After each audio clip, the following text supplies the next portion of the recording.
Good evening and welcome to your Tiger Media Network News Break. I'm Grant Rogers. And I'm Kylie Gahn. This past weekend, Fort Hays State hosted another family weekend where parents and family members visited the campus of Fort Hays State. Attendees had a list of events to choose from as the event started Wednesday with a tour of the Sternberg Museum and Glee star Lauren Potter's speech. Thursday was the film series The Butler, and Friday was the Residential Life Little Sibling Weekend. Saturday events kicked off with the Coffee at Starbucks, a parents' recognition brunch, and Fort Hays State men's and women's basketball games. Finally, the weekend came to an end on Sunday with the encore series performance of The Addams Family. Fort Hays State University Provost Chris Crawford hosted an open forum Friday morning in the Memorial Union Stouffer Lounge. The interim provost led a free-form discussion about hearing ideas and answering questions from faculty members and students. Crawford holds the event once a month, following a tradition of long-term provost Larry Gold. Last Thursday, the Fort Hays State Science Cafe hosted evolutionary economics with Assistant Professor of Psychology Trey Hill. Hill talked about what Darwin might tell us about the motivations to make risky financial decisions.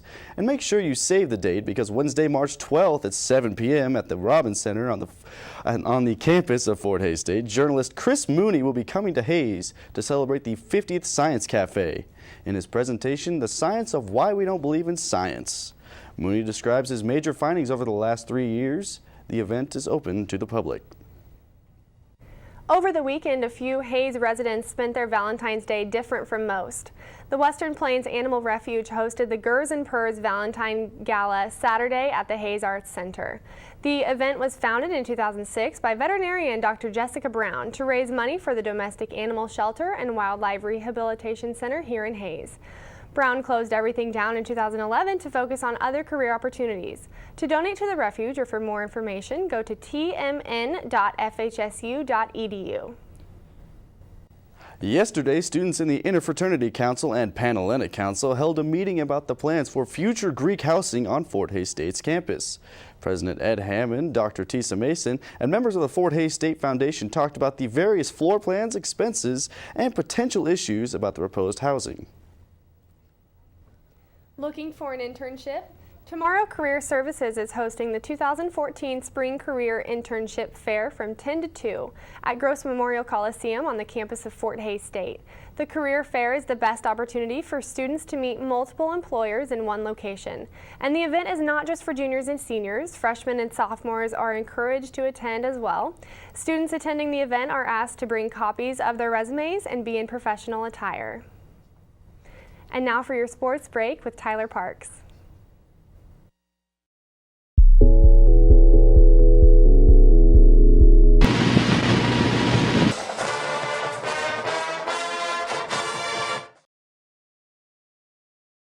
Good evening. I'm Tyler Parks with your TMN Tuesday Sports Break.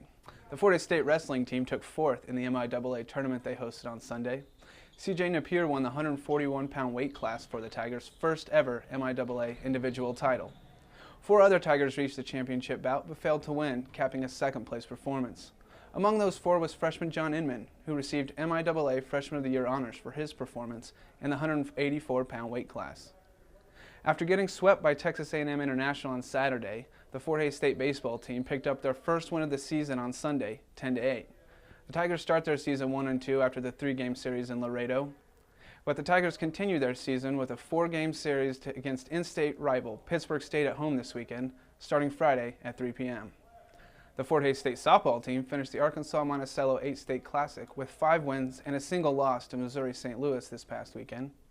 The team travels to Kansas City on Friday to take on Rockhurst in a doubleheader before heading to St. Paul to compete in the Minnesota Duluth tournament.